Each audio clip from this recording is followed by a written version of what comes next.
صلى عليك الله يا ابن عبد الله أحمد حبيبنا عليك السلام.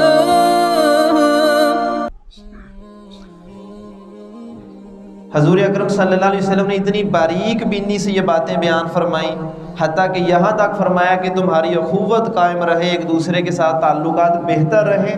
فرمایا کہ ایک دوسرے کی جب کوئی خرید و فروخت ہوتی ہے، کسی کی خام خواہ بولی میں ٹانگ اڑا کر بولی کو مت بڑھاؤ کہ میں اس کا نقصان کر دوں. جیسا کہ ہمارے ہاں ہوتا ہے، کسی بات بولی ہو تو ہم سمجھتے ہیں کہ فلاں بندہ وہ اگر میرے مقابلے میں ہے یا وہ یہ چیز نہ خرید لے، تو تیسرا فریق خام خواہ درمیان میں کھڑا کیا جاتا ہے فقط بولی بڑھانے کے لیے. اس کا مقصد نہیں ہوتا کہ وہ چیز خریدے گا، مقصد دوسرے فریق کا فقط نقصان کرنا ہے. جبکہ حضور اکرم صلی اللہ علیہ وسلم فرماتے ہیں کہ ایسا کر کے تم اپنی اخوت میں دراڑیں نہ ڈالو. پھر فرمایا کہ اگر کسی کا منگنی کا پیغام کسی جگہ پر کسی کے گھر میں گیا، اس کے پیغام کے اوپر اپنا پیغام مت بیچو کہ یہ آپس میں تمہارے تعلقات کو خراب کرنے کا باعث ہے. کہ ایک جگہ پر کسی نے رشتہ بھیجا، آپ نے دیکھا کہ میں نے اس کا نہیں ہونے دینا، دوسرا فریق خام خواہ جا کر ٹانگ اڑا دے، یا کہیں رشتہ ہو رہا ہے درمیان میں جا کر کہے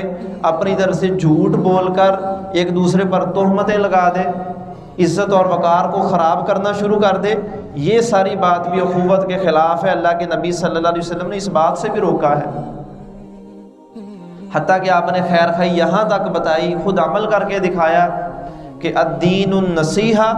کہ سارے کا سارا دین نام ہی خیر خواہی کا ہے، کہ تم اپنے بھائیوں کے ساتھ، حتیٰ کہ مسلمان مرد ہو یا عورت ہو، ان کو بھی اللہ رب العزت نے بھائی اور بہن ہی قرار دیا ہے. سورۃ التوبہ میں اللہ تعالیٰ فرماتے ہیں کہ اہل ایمان آپس میں بعضهم اولیاء بعض، کہ یہ سارے مرد ہوں یا عورت ہوں، یہ آپس میں ایک دوسرے کے ولی اور دوست ہیں دین کے ناطے سے. آپس میں تعلق ان کا اخوت ہی کا رشتہ ہے، باقی سارے رشتے تو بعد میں آتے ہیں. لیکن ہم ان رشتوں کی پرواہ نہیں کرتے جس رشتے کو اللہ نے سب سے بڑا رشتہ قرار دیا ہے. اور آپ صلی اللہ علیہ وسلم نے ان کو مضبوط اور قوی رکھنے کے لیے یہ ہدایات دی کہ ایک دوسرے کے لیے ایثار کرو، ایک دوسرے کے لیے قربانی دو، ان کے ساتھ ہمدردی کرو، شفقت سے پیش آؤ، مصیبت میں شریک ہو، خوشی میں شریک ہو، کہ یہی اخوت کا اصل تقاضا ہے. حضور اکرم صلی اللہ علیہ وسلم نے اہل مکہ میں اور اہل مدینہ جب ہجرت کر کے گئے، دو موقعوں پر آپ نے آپس میں مواخات کروائی، دو موقع پر صحابہ کو آپس میں بھائی بھائی بنایا. یہ اسلام میں ایک وہ اہم ترین سنت ہے جس پر ہم میں سے کسی نے کبھی عمل ہی نہیں کیا. کیا ہمارے ہاں کبھی ہوا ہے کہ کسی ایک غریب انسان ہے، ایک امیر انسان ہے، اس وجہ سے آپس میں بھائی چارہ کروا دیا جائے کہ دونوں ایک دوسرے کے ساتھ خوشی غم میں شریک ہو جائیں؟ یہ ایک کہیں دور سے ہجرت کر کے مصیبت میں آیا،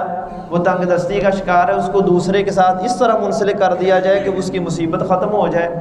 یا کسی نے خود ایسا کہا ہو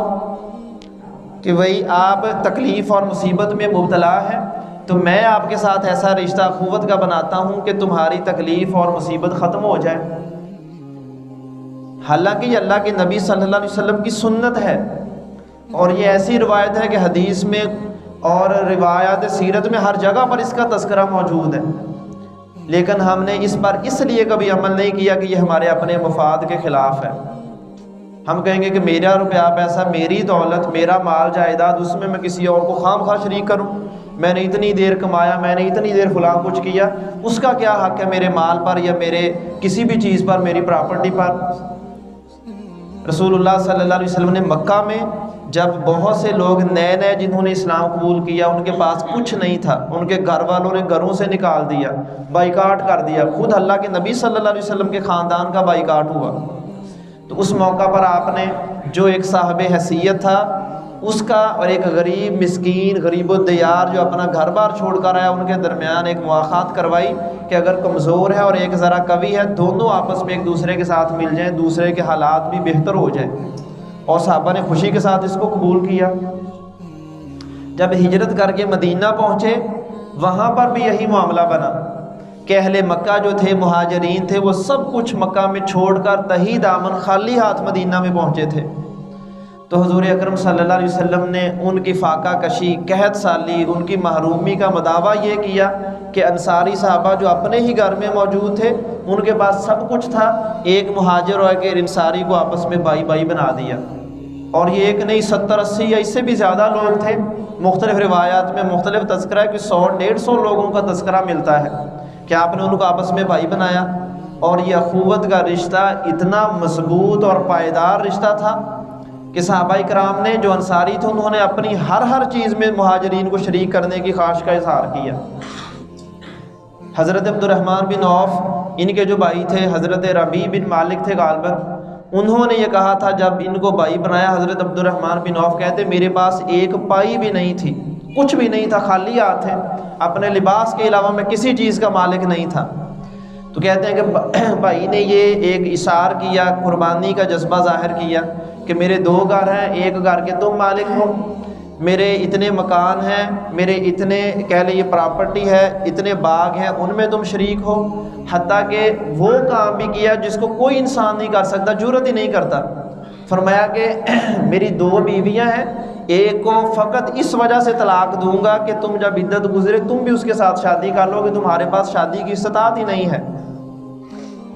یہ کام مطلب انسانی عقل نہیں سوچ سکتی کہ کوئی انسان اس حد تک بھی بھائی چارے کی حالت میں جا سکتا ہے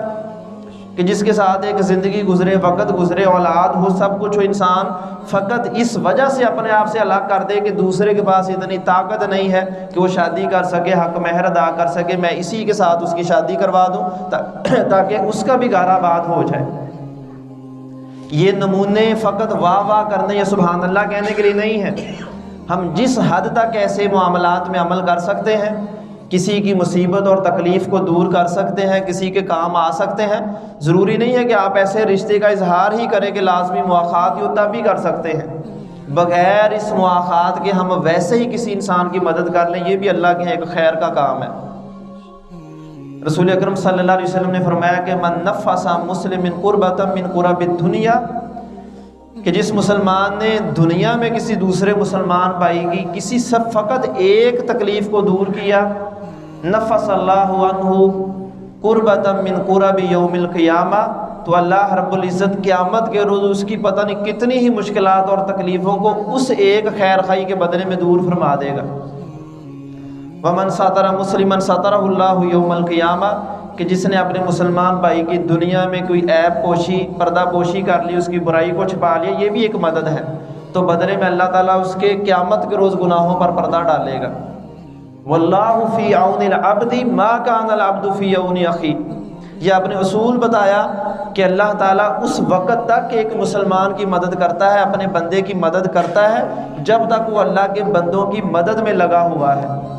جب وہ اللہ کے بندوں کی مدد سے ہاتھ اٹھا لے، اللہ بھی اس کی مدد سے اپنا ہاتھ اٹھا لیتا ہے۔ پھر ہم کہتے ہیں کہ میرے اوپر اتنی تکلیفیں، اتنی مصیبتیں ہیں، اتنی دعائیں کر لی، اللہ نے میری دعا ہی نہیں سنی، میں نے یہ کر لیا، میں نے وہ کر لیا، میری یہ مصیبت اور تکلیف ختم ہی نہیں ہوئی۔ کہ پہلے اپنے آپ پر غور کرے کہ میں اللہ کے بندوں کی تکلیفوں کو دور کرنے کے لیے کتنا تیار ہوں، کتنا کام کرتا ہوں۔ اگر میں کر رہا ہوں تو اللہ بدلے میں کرے گا،